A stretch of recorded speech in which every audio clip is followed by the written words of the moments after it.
Merci beaucoup Gérard. Alors, dans une actualité plus récente, c'est vrai que ça m'évoque ce que tu viens de raconter d'une façon très intéressante. Ça me rappelle la campagne de la NUPES.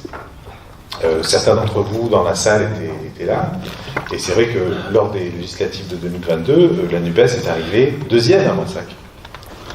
On a talonné le Rassemblement national. On est arrivé devant la droite et devant les macronistes. Donc ça peut être aussi un enseignement pour aujourd'hui. Il ne faut pas détruire la NUPES, il faut la chérir, la NUPES. Quelqu'un veut prendre la parole?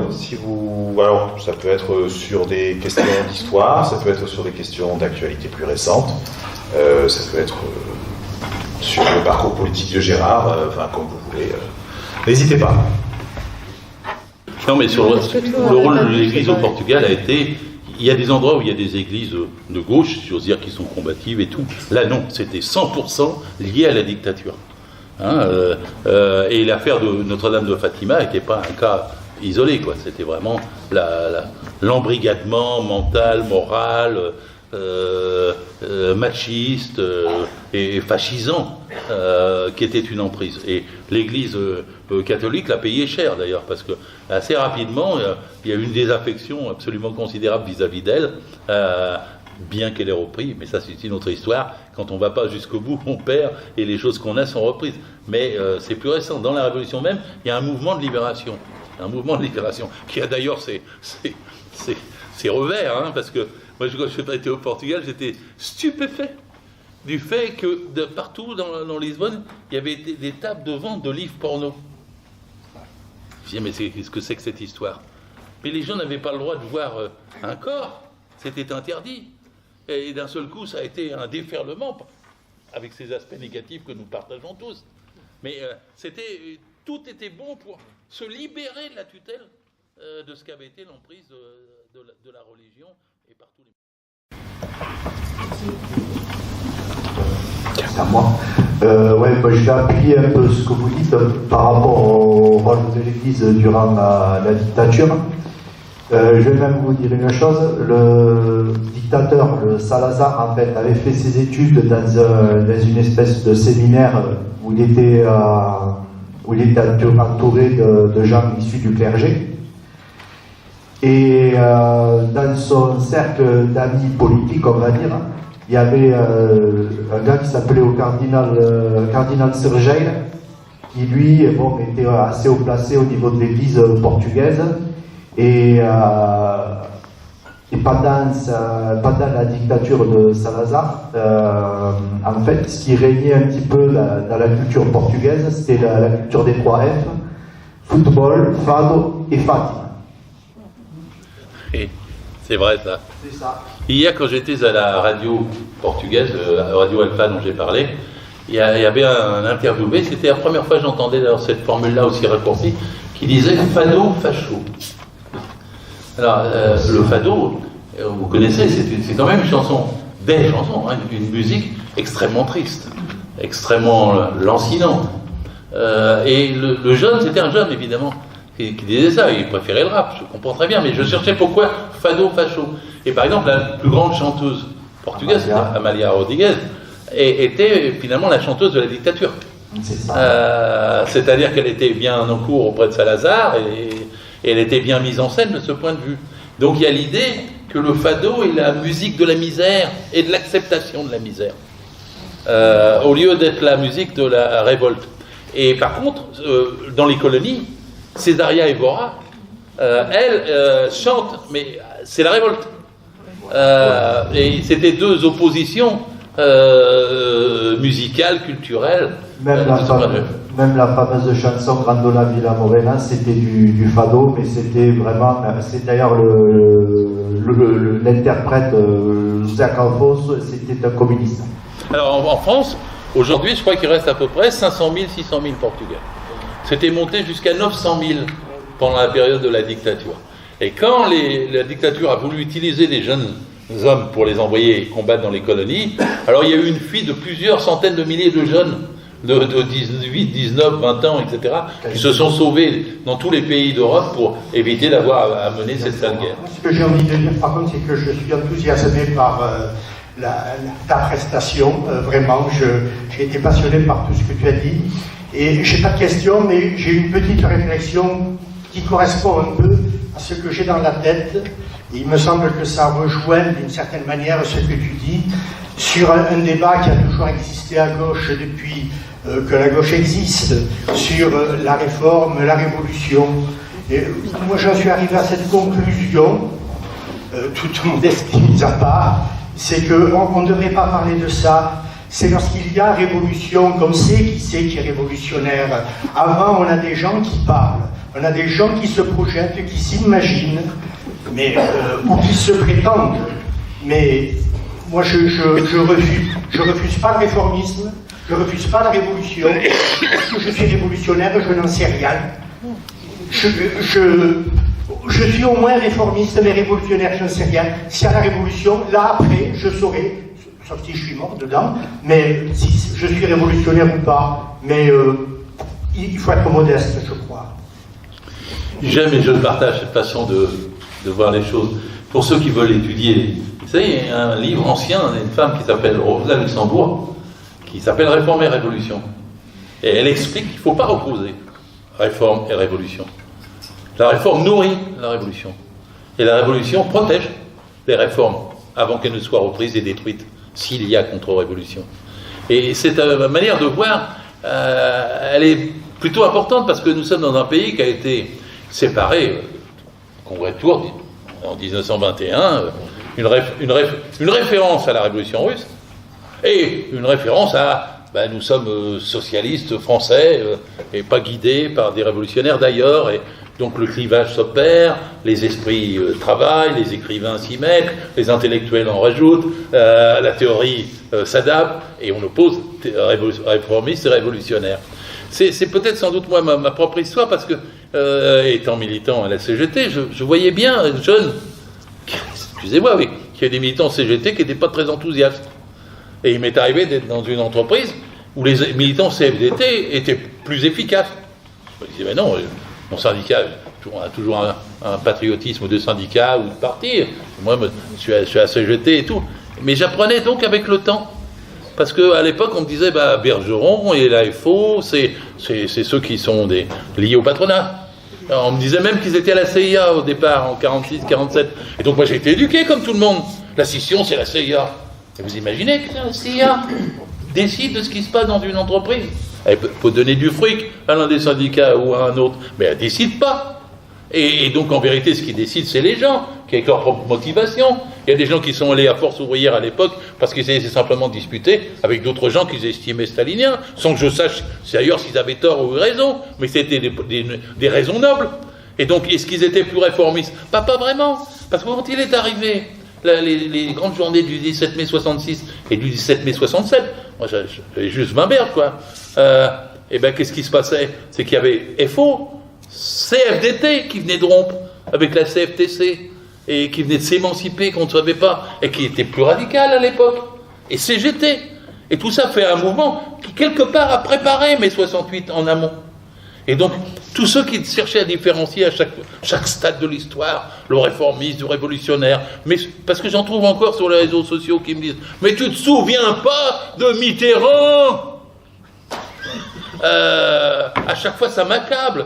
De quel Mitterrand tu me parles?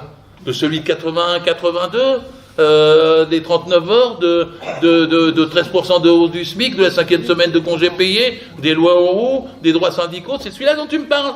Je m'en souviens, celui-là je l'aime bien. Ah oui, mais il a fait l'austérité, la rigueur en 83. Oui, il a fait ça aussi. Alors moi j'ai un doute, je préfère le premier. Ah oui, mais avant il était d'extrême droite, rappelez-vous, Bousquet. Il y a toujours des gens pour boire. Mais qu'est-ce qu'on a à faire Bien sûr, il était à droite au début, jeune Mitterrand. Il a évolué à gauche. Ce qui m'étonne, c'est souvent que c'est les mecs de droite qui lui reprochent d'avoir évolué à gauche. Nous, on préfère quand il évolue à gauche. Et donc vous avez un personnage même dans la vie politique contesté, qui a fait tout, a été réformiste, puis à un moment donné, il a même dit dans un congrès, il faut rompre avec le capitalisme, sinon on n'est pas socialiste. Et ça a marqué des consciences, ça. Donc, là, c'est vrai, ça. La théorie compte, mais elle n'est définitive que quand elle entre en action. C'est la pratique. Voilà. Et si vous avez des préjugés, je vais le prendre sous un autre angle. La naissance du Parti socialiste avant 1921, c'est 1905. Et il y avait 11 groupes socialistes. Vous voyez, genre, les filles, variantes, je dis rien. 11 groupes socialistes. C'était les guédistes, les vaillantistes, les possibilistes, les jaurétiens, j'en oublie. 11 groupes socialistes. Et ils ont fait ce qu'on appelle le Congrès du Globe. Alors moi, j'habite Paris, je suis passé de Rouen à Paris il y a longtemps, je suis toujours au même endroit, je ne suis pas très loin du boulevard de Strasbourg, c'était la salle du Globe, boulevard de Strasbourg, en dessous de la gare de l'Est. Et ce Congrès du Globe, Jaurès a fait venir les 11 groupes socialistes. Et il leur a dit, on va se mettre d'accord sur un point. On va respecter la personnalité antérieure de chacun. Arrêtons de nous faire des procès. Mais on va faire des statuts communs. On va faire des statuts qui nous garantissent notre expression. C'est-à-dire qu'on puisse travailler ensemble. On aura le droit à la proportionnelle dans notre parti. On aura le droit à déposer des textes dans notre parti. On aura un débat dans notre parti. Et on aura des statuts avec des élections qui seront contrôlées. Les finances seront contrôlées dans notre parti. Et tout ça sera le plus démocratique possible. Et le Congrès du Globe, c'est ça. En fait, ils se sont mis d'accord sur des statuts démocratiques. Et à partir de là, ils ont travaillé en commun. Ça a duré jusqu'en 14. Après, bon, il y a Jaurès, 14. Après, il y a 21. C'est encore une autre chose. Mais ce point-là du Congrès du Globe est un aspect historique que je crois qu'il faut réfléchir en permanence. Parce que, en fait, pour gagner, si vous avez... Moi, j'ai longtemps discuté, je vais fâcher personne dans la salle, s'il y a un camarade de lutte ouvrière qui le dise tout de suite, je les respecte, hein. Mais les luttes ouvrières, leur philosophie est simple. Nous sommes des révolutionnaires, on fait du travail de recrutement de révolutionnaires, et on attend le grand jour quand tout le monde va devenir révolutionnaire. Même avec les meilleures intentions du monde, ça ne peut pas se passer comme ça. Les militants eux-mêmes, ils ont des chaînes intimes dans leur entreprise, dans leur syndicat, dans leur famille, dans leur quartier. Ceux qui sont les plus révolutionnaires sont en fait les plus implantés, les moins isolés, les plus représentatifs, les plus éloquents, les plus attentifs. Et quand un révolutionnaire, entre guillemets, c'est pas besoin de s'autoproclamer. Si on gagne une bonne réforme, on gagne une bonne lutte, ça aide tout le monde. Donc vaut mieux gagner une bonne lutte. D'ailleurs, celui qui gagne une bonne lutte, qui ne s'est jamais dit révolutionnaire de sa vie, il est poussé, il se transforme. J'ai vu des militants se transformer au fur et à mesure que ce qu'ils faisaient était repris, soutenu, massivement. Bon, quelqu'un qui, au début, ne sait pas vous parler du mal travail, je parle de personne, qui ne sait pas vous parler il arrive dans les salles. Au début, il y a 300 personnes, après il y a 600 personnes, ensuite il y a 700 personnes, et il arrive à parler concrètement de ce qu'est la souffrance des femmes de ménage, que la souffrance des caristes, ce qu'est la souffrance des vendeurs, des vendeuses, de façon concrète. Les gens écoutent, ils disent, il parle de nous. Et lui-même, quand il parle, il se transforme. Parce qu'en fait, c'est celui qui parle des escudos qui gagne. C'est pas celui qui fait des discours abstraits. C'est pas celui qui fait le discours les plus révolutionnaires et les plus affranchis. C'est celui qui fait le discours le plus en symbiose avec la vie des gens. C'est de cette façon-là que réformisme et révolution se confondent à une échelle de conscience de masse. Moi, je voulais vous raconter, mon souvenir de mes 68 à moi, c'était ça. À Rouen, on avait comme dans toutes les villes, et on avait occupé, c'était un cirque, il était en dur, ça s'appelait le Boulingrin, il y avait 3000 places. Et quand je dis on avait occupé, c'était les étudiants. J'étais un fils d'ouvrier, mais étudiant, je bossais, je faisais plein de boulot, mais j'étais étudiant, donc on avait invité par le journal Paris-Normandie les gens à venir débattre. C'était bien prétentieux, mais débattre avec les étudiants. On jouait le rôle du MFA de l'époque, quoi, si vous voulez, les gens. On n'avait pas beaucoup tant d'idées que ça dans la tête, hein. On lisait beaucoup, mais... Et puis, les gens sont venus. Tous les soirs, il y avait 3000 personnes. Le cirque était rempli. Voilà, on s'asseyait à tour de rôle à la tribune, puis on essayait de développer quelques idées, parfois sur l'école. Les gens nous en apprenaient plus d'ailleurs que ce qu'on en savait. Ensuite sur la santé, alors se levaient des infirmières qui venaient nous expliquer les choses, etc. Puis je me rappelle un jour, il y a une femme qui est venue, comme c'était un cirque, on était assis comme ça, il y avait des gens tout autour, avec des gradins, c'était très impressionnant. Et cette femme dit, moi je suis enseignante. Alors, je n'ai pas l'habitude de parler dans le micro, je voudrais vous dire quelque chose. Depuis 3 semaines, on était fin mai 68. Depuis 3 semaines, tout a changé dans ma vie. Avant, c'était gris.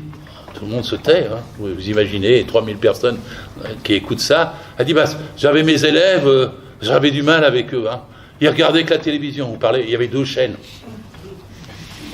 Ils regardaient trop la télévision. Je voulais parler avec les parents d'élèves. Ils ne se déplaçaient pas. Donc j'avais du mal. J'étais découragé dans mon boulot. Mais vous savez, depuis 3 semaines, je ne demande rien aux parents d'élèves, ils viennent tout seuls. Ils veulent des réunions tout le temps pour parler de leurs enfants. Et puis, la télé, les enfants, ils me posent des questions. Madame, qu'est-ce qui se passe? Pourquoi? Qu'est-ce que ça veut dire grève? Qu'est-ce que ça veut dire? Et ils sont avides de tout.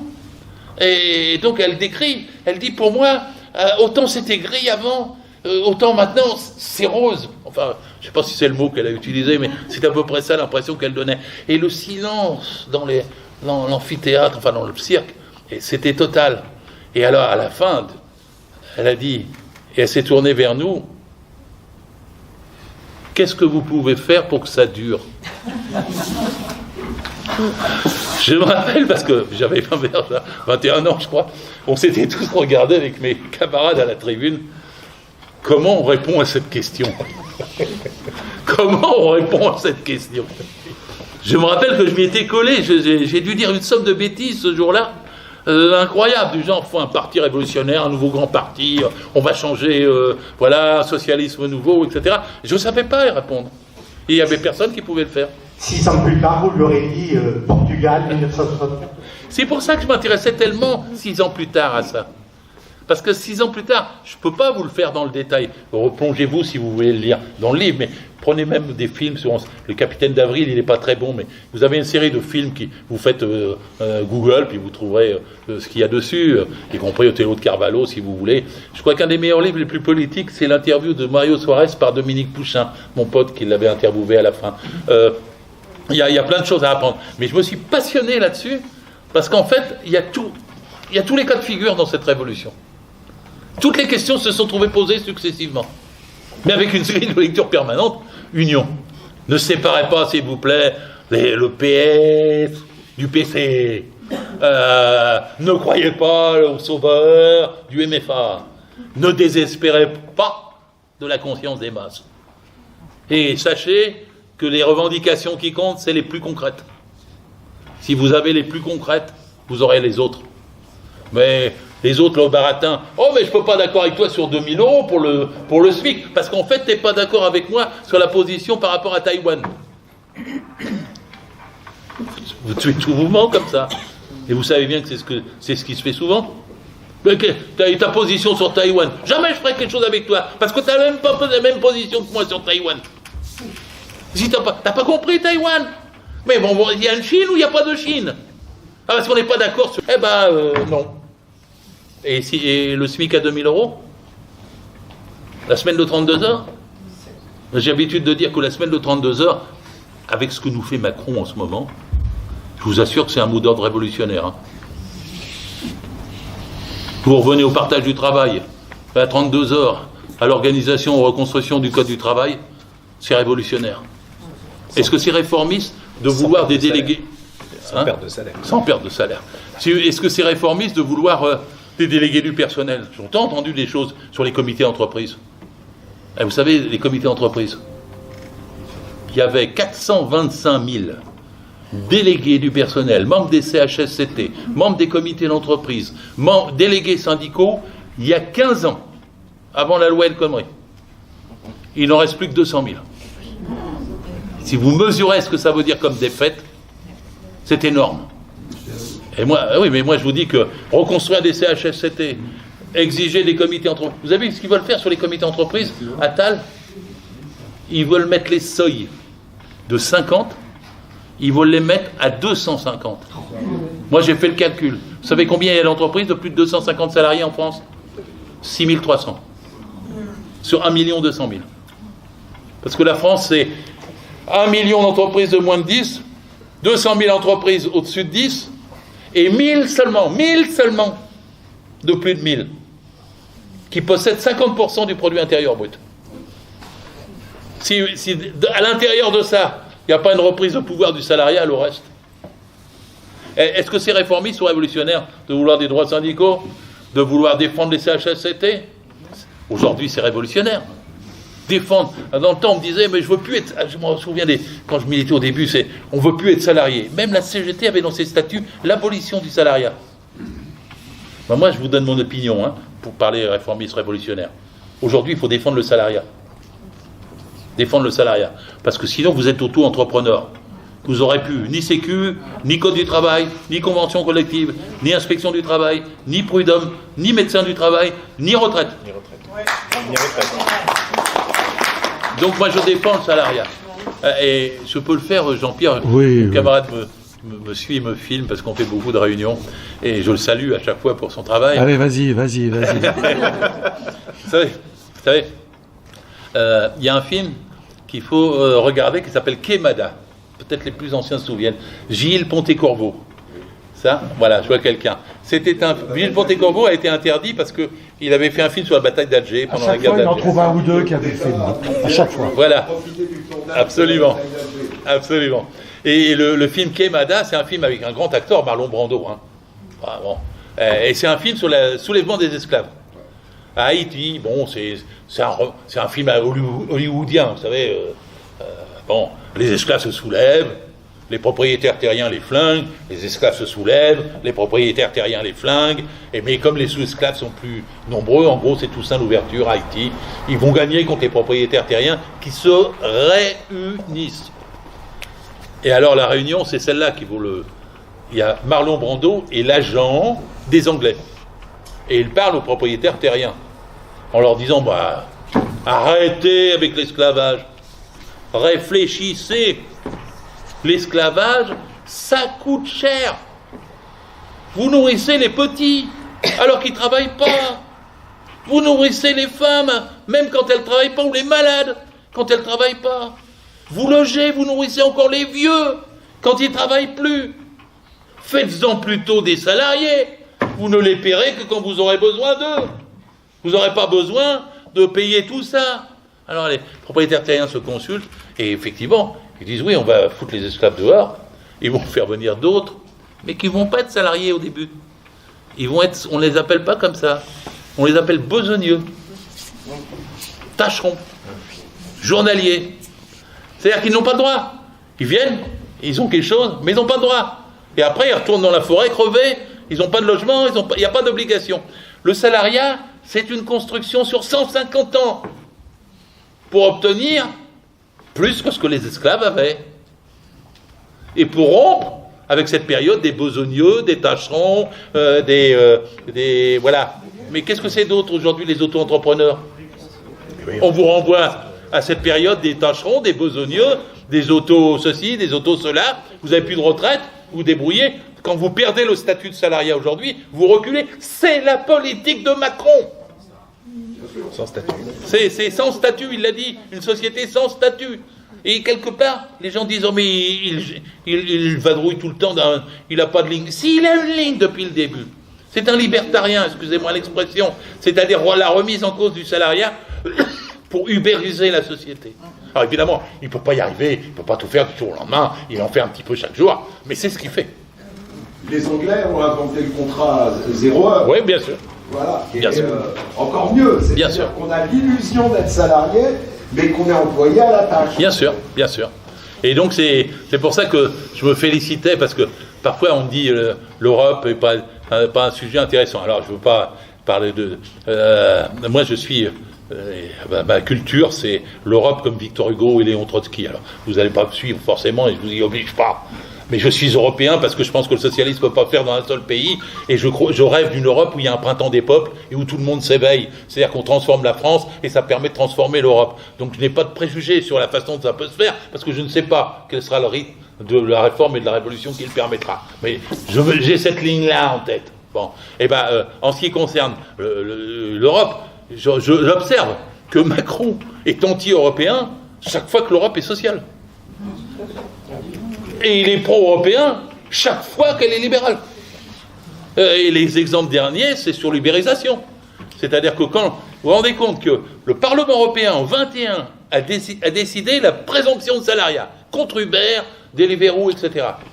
la commission a décidé la présomption de salariat.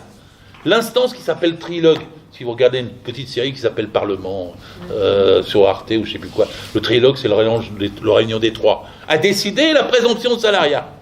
Ça arrive en Conseil de l'Europe, c'était il y a un mois. Et bien, Macron a été le seul, depuis De Gaulle, 66-67, à exercer le droit de veto de la France, seul contre toute l'Europe, pour défendre Uber. Seul contre toute l'Europe. Et la première fois, il a réussi, parce qu'il a dû négocier quelque chose avec l'Allemagne et la Grèce, pour que le vote qui était pour soit à 63,5% des voix, au lieu de 65%, parce que la barre est à 65%. Et alors, il y a eu un deuxième vote. Et là, ce coup-là n'a pas pu obtenir l'abstention de la Grèce, je crois, et il ne restait plus que l'Allemagne, mais ça ne suffisait plus. Donc, en vérité, le Conseil de l'Europe a battu Macron. Ça s'est fait par une bataille dans les institutions européennes. Et je vais vous en donner un deuxième exemple que je suis sûr, peu d'entre vous, malheureusement, c'est pas l'information TF1 ou France 2 qui vous l'a fait, sur les congés maladie. Savez-vous qu'en Europe, quand vous êtes malade, mais vous avez droit à des congés quand même. On ne vous sanctionne pas en vous les retirant. Voilà. Attendez, ça remonte loin. 1999, Déclaration des droits humains. 2004, 2007 et même dans le traité de Lisbonne de 2008. Et puis ensuite, 2014, ça s'applique. Et la France ne l'applique pas. Personne ne l'applique. De 2012 à 2017, Hollande s'en fout des congés payés. Il est européen, mais ça, il n'écoute pas non plus. Mais ça devient obligatoire de l'appliquer, la directive, à partir de 2020. L'année dernière, le 14 septembre, au bout de 24 ans, 23, la Cour de cassation française décide de donner raison à 4 salariés, le 14 septembre dernier, qui disent « Nous avons été malades, nous voulons nos congés payés ». Alors, vous comprenez le système. Si vous avez un cancer, vous êtes arrêté pendant 1 an. En France, ça vous fait perdre vos congés payés. Et là, ils disent, on veut nos congés payés. Et la Cour de cassation dit, oui, c'est l'Europe. C'est un traité européen. Alors, le patronat s'insurge. Il va faire une pétition, 27 000 signatures du MEDEF. Il frappe à la porte. Ils sont allés faire une QPC, une question prioritaire de constitutionnalité. Le Conseil constitutionnel, le 7 février dernier, il faut venir m'écouter pour entendre ça, parce que c'est pas la télé qui vous le raconte. Hein. Le QPC, le 7 février dernier, le Conseil constitutionnel dit on s'en lave les mains, Ponce Pilate. Ouais, c'est le traité européen, soit vous dénoncez le traité européen, soit vous l'appliquez. Et le patronat s'incline, et alors Macron hésite. Vous savez ce qu'il a fait ? Sur 4 semaines. 4 semaines. Il a dit on va appliquer, les gens auront, s'ils sont malades, des congés payés, mais sur 4 semaines, parce que c'est la norme européenne. Nous on a 5, ça ne s'appliquera pas sur la 5e semaine. Vous savez, les centimiers, les gens qui vous grattent dans le fond du porte-monnaie, les derniers sous que vous avez, ouais, c'est ce qu'il a fait sur les congés maladie. C'est ce qu'il a fait sur les congés maladie. Moi, vous voyez, moi, personnellement, ça c'est un truc, à mon âge, ça m'indigne comme au premier jour. Et quand je dis ça, parfois, on me dit, mais alors c'est si important que ça, les congés. Mais c'est ça la réforme et la révolution mélangées. Je suis capable de faire la révolution pour récupérer les congés sur la 5e semaine. Voilà. Parce que c'est trop injuste. Et je pense que c'est des millions de gens qui raisonnent comme ça. Et pour qu'ils se mettent en mouvement, ceux qui vous disent, je suis découragé, il faut que la porte s'ouvre. Il faut qu'elle s'entrouvre. Le 25 avril 1974, la porte s'est ouverte. L'unité syndicale implique le pluralisme, elle implique le respect des uns ou des autres, quelle que soit sa philosophie, sa religion, quel que soit son passé, la personnalité intérieure. Pour agir ensemble, comme salariés, on peut le faire sur les revendications positives qui se présentent à nous. Et il ne faut pas avoir de préjugés et de préalables de ce point de vue. Alors après, oui, mais vous me dites, dans votre phrase, vous me dites, oui, mais on en est loin. Je suis d'accord avec vous. Tout ce que je dis, tout ce que je décris, on en est loin. Mais vous savez, quand ça arrivera, vous serez tous surpris. Ça peut être beaucoup plus tôt que possible. Personne ne sait ça. Voilà, mais 68, j'avais étudié, je le fais dans mon premier livre de mémoire, je ne vais pas vous... Mais c'était à Rouen, et j'ai étudié chez le carnet de bord du dirigeant de l'Union départementale CGT dans la première semaine de démarrage des grèves du 13, du 14, du 15, du 16, du 7, 18, 19, 20 mai 68. Et vous savez peut-être en souvenir que la première usine qui s'est mise en grève, c'était Sud Aviation à Nantes. La deuxième était Cléon Renault, où j'avais des copains de mon âge. Et ils étaient venus frapper à 5h du matin, quand ils ont voté le vote pour occuper l'entreprise à minuit, en me disant « Gérard, on l'a fait !» J'étais au rez-de-chaussée, tapé sur les volets comme des sourds, pour me dire qu'ils venaient de décider la grève à Renault-Cléon, etc. Et alors, le carnet de bord du dirigeant syndical CGT, pas de portable à l'époque, il prenait note des coups de téléphone qu'il recevait, et il faisait des commentaires. Alors, à Dubigeon, ils sont mis en grève. Mais je suis passé l'autre jour, il y avait presque personne qui voulait bouger. Ah, la CFEM, alors là, on s'est fait mal recevoir. Hein. Quoi ? Ils sont en grève aussi avec un piquet de grève. Et alors, il faisait la liste des entreprises entre Rouen et Le Havre, tout le long de la vallée de la Basse-Seine, et il exprimait son propre étonnement, lui qui était le dirigeant syndical, du démarrage de la grève. Ce qui fait que des jours après, m'ont dit c'est des complots, je sais pas quoi. Non, ça venait exactement comme le mouvement d'Orbán du 25 avril et du 26 avril au Portugal. Le raz-de-marée de 68 s'est déclenché à une période qui était imprévisible. Ouais, 2 ans plus tôt, en 66-67, et j'avais Wimberg, on me disait « mais tu rêves, il n'y aura jamais de crise révolutionnaire, les gens c'est fini, ils ne bougent pas ». On me disait même, les mots de l'époque, c'était « la classe ouvrière est embourgeoisée ». Ils ont le PMU, le tiercé. Donc ils ne veulent plus bouger. La France s'ennuie. Oui, et l'autre journaliste qui est devenu célèbre parce qu'il ne voyait rien, Viançon-Ponté, qui a créé en février « La France s'ennuie ». Alors on a fait de lui un visionnaire. Il ne voyait surtout rien. C'était en train de se préparer sous ses yeux et il ne comprenait rien. Mais en vérité, de 64, de la grève des mineurs, au 17 mai 66, 67, avec les grèves de Rodiaceta, de Redon, avec les grèves de la Savième, les premières barricades de la jeunesse, c'est pas les étudiants en 68, c'est à Caen, à la Savième, pendant 8 jours, à Caen, les jeunes ouvriers se soulèvent pour des salaires. Et ça passe inaperçu, mais c'est les signes prémonitoires de quelque chose qui... Et vous croyez qu'on a fait des grèves contre Pénicaud, qu'on a fait des grèves pour la SNCF, qu'on a fait des grèves contre la casse du Code du travail, qu'on a fait 14 journées de manifestation pour nos retraites l'année dernière, pour rien? Vous croyez que les gens ne se souviennent pas de ça? On n'a pas gagné, mais les gens se souviennent. Tout le monde se souvient toujours de la manif où il a été, avec quel collègue il était croché et quelle banderole il portait. Jamais les gens oublient ça, puisqu'ils se sont engagés. Donc jamais ils oublient ça. Et donc c'est pas prévisible de savoir à quel moment la porte se réouvre. La porte se réouvre. Et elle va se réouvrir. C'est ça que je voudrais faire partager comme confiance. Je ne viens pas pour parler de la révolution d'il y a 50 ans, je viens de parler pour celle d'aujourd'hui. À Renaud-Billancourt, le patron de la CGT, justement, s'est fait huer lorsqu'il sortait de Matignon et qu'il avait soi-disant obtenu une victoire. Donc on est exactement dans le même cas qu'une révolution qui échoue et où on revient en arrière. C'est d'ailleurs ce qui s'est passé. Il y a eu quelques années de progression et ensuite derrière on régresse et on nous vole tout ce qui a été acquis par le Conseil national de la résistance. On nous les prend petit à petit et le problème c'est que je vais rompre tout optimisme là, je suis désolé, mais quelle est la moyenne d'âge dans la salle? Je vois quand même quelques jeunes, ça va. Oui. Donc, la force révolutionnaire, elle ne peut pas résider, à moins de faire la révolution dans les EHPAD. La force révolutionnaire, c'est la jeunesse. Or, il faut constater une chose à l'heure actuelle, c'est que la jeunesse, non seulement elle ne vote pas, mais en plus, quand elle vote, et même en dehors du vote, elle est majoritairement acquise aux idées du Rassemblement national. Toutes les études le montrent. Il ne faut pas l'oublier. Donc comment avoir un espoir avec ça? Alors, vous n'arriverez pas à briser mon optimisme. Je vais vous dire quelque chose. Je vais vous dire quelque chose sur la jeunesse. Qu'est-ce qu'il en était dit en 66-67? Que c'était des yéyés, des blousons noirs, qu'ils étaient plus politiques, qu'ils n'avaient rien à voir avec leurs parents, qu'ils ne se syndiquaient plus. J'ai entendu ça en 65, 66, 67. Et puis qu'est-ce qui s'est produit? Et de la même façon, vous me dites la jeune...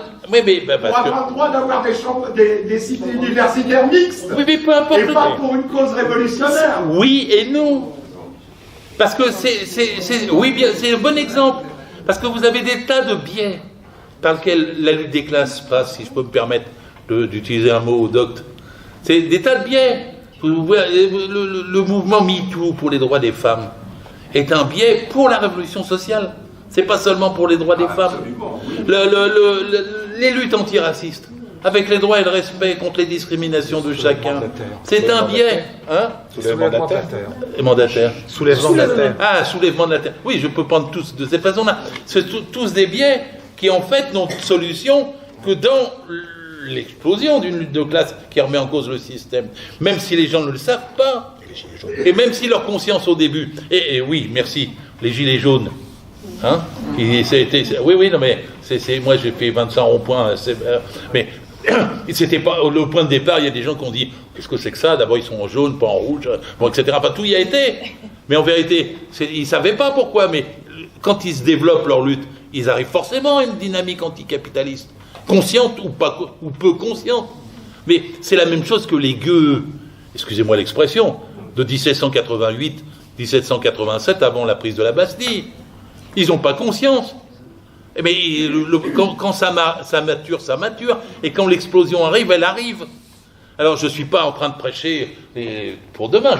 J'étais assez prudent, je crois, pour dire les choses, que c'était imprévisible, que je ne pouvais pas fixer. Mais je ne crois pas qu'il y ait d'obstacles, y compris la question du Front National. On sait tous que le Front National, c'est le contraire de ce qui est affiché ou de ce que croient les gens. Bon, en vérité, ils n'auront ni salaire, enfin, c'est des dindes. Ceux qui votent pour le Front National, c'est des dindes qui votent pour Noël. Ils se feront retirer.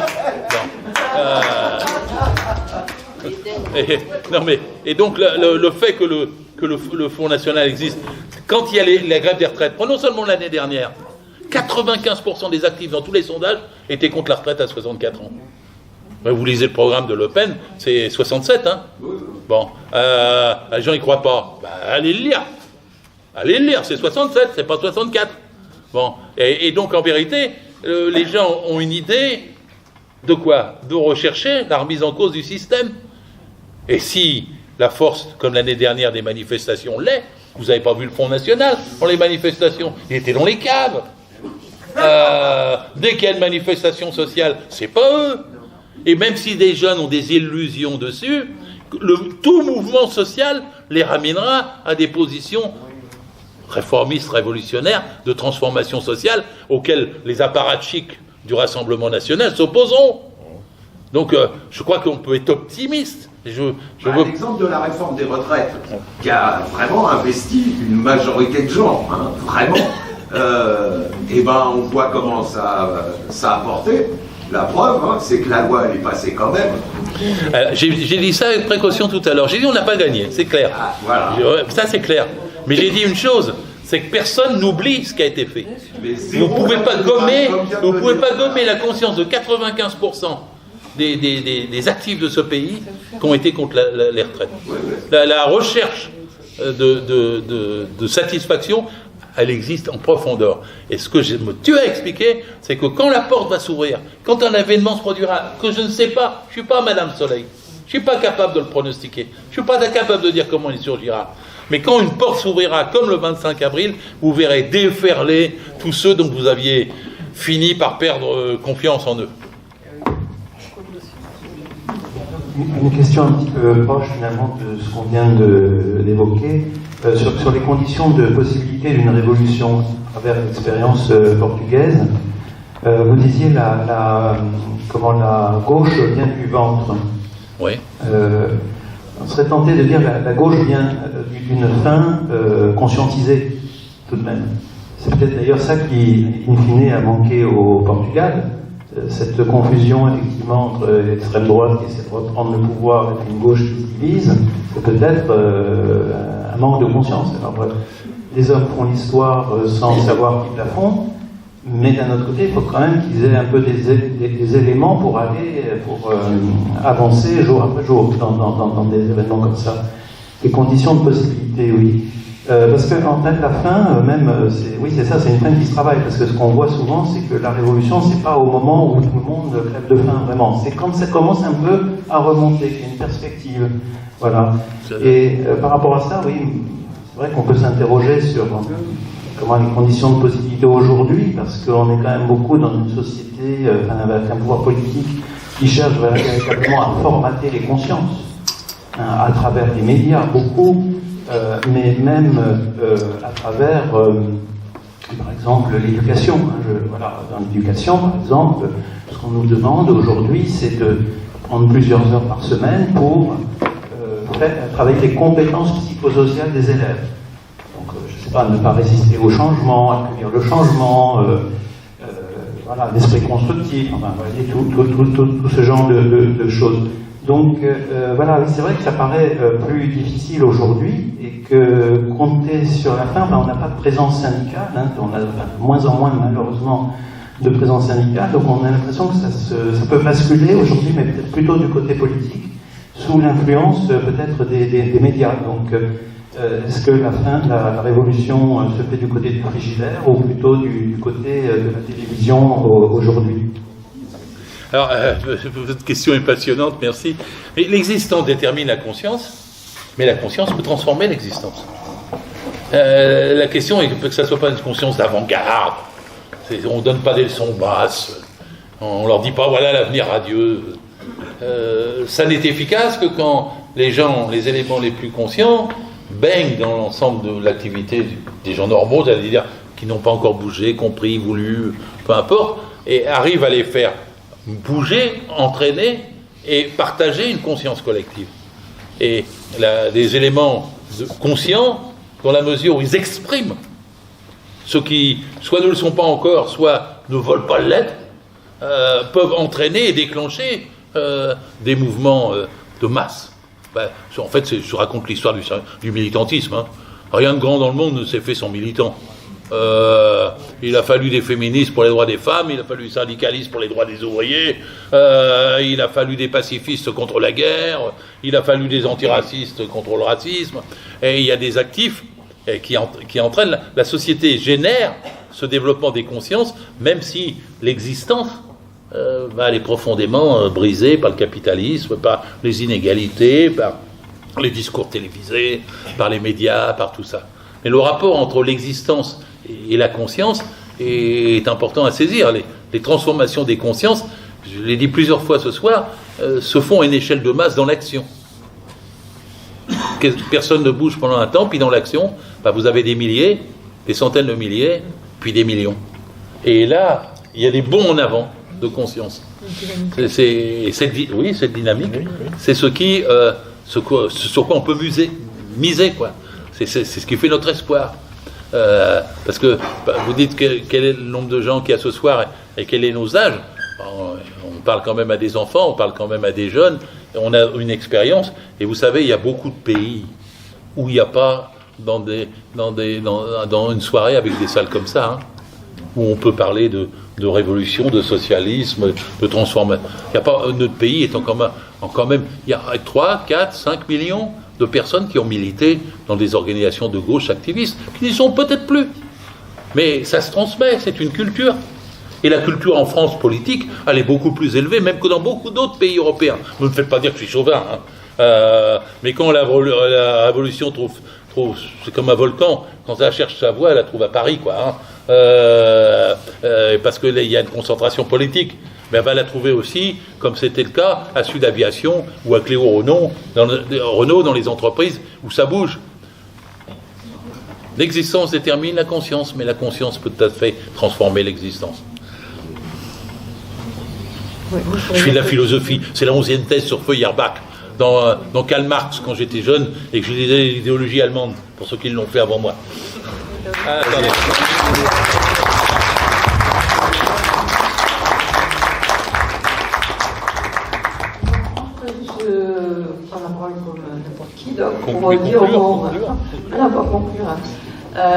Dire mon ressenti, c'est-à-dire qu'il y a toute une culture effectivement politique, structurée, etc., qui touche une certaine génération de manière dominante, c'est sûr que l'élection auprès des jeunes n'est pas prisée, mais je vois autour de moi quand même des jeunes qui font des choix, qui sont des choix politiques dans leur mode de vie, dans des prises de position, dans un certain militantisme, dans leur façon d'être, je dirais. Je vois aussi, alors suite au Covid, mais je pense que c'est simplement révélateur d'une crise de système, pas mal de gens qui viennent, on voit même autour de moi ça, qui lâchent des boulots très qualifiés, très bien rémunérés, etc., parce qu'ils ne trouvent plus de sens dans leur boulot. Donc là, je pense qu'il y a quelque chose qui est en train de bouger, qui va bouger, qui va continuer à se développer, et que ça prendra des formes qui sont différentes de celles qu'on connaît. Et justement, c'est pour conclure. Vous venez de faire une excellente conclusion. Merci.